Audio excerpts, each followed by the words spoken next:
Mon parcours il est assez simple, hein.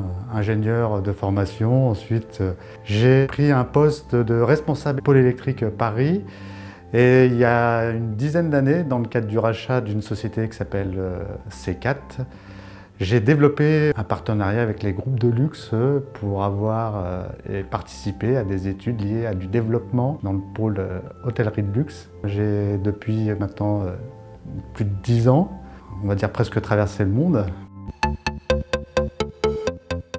La spécificité de Capingélec dans les bâtiments et luxe, c'est de la disponibilité, mais aussi du savoir-faire, c'est-à-dire qu'on nous demande à des moments très courts d'être pertinent sur le choix technique, mais aussi ouvert à des protocoles autres que français, c'est-à-dire qu'on est amené à travailler avec pratiquement des donneurs d'ordre qui peuvent être aux quatre coins du monde, mais aussi sur des constructeurs atypiques.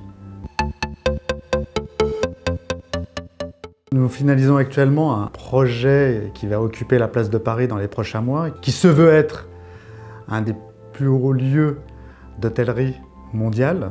L'idée, c'est de mettre en avant tout le savoir-faire à la française. Dans ce projet, Capingélec a dû faire et rentrer des équipements dans un monument historique. Donc imaginez le choix des équipements ou des matériels ont dû être sélectionnés pour être invisibles et performants à la fois. C'était toute la stratégie de ce projet qui est actuellement en phase d'essai. Aujourd'hui, moi j'ai connu Capingélec, on était moins de 30 personnes et aujourd'hui on est plus de 300. J'aurais jamais imaginé ça, presque 20 ans plus tard. Voilà. Aujourd'hui, moi je vais sur mes 17 ans au niveau de Capingélec. En même temps, j'ai 53 ans.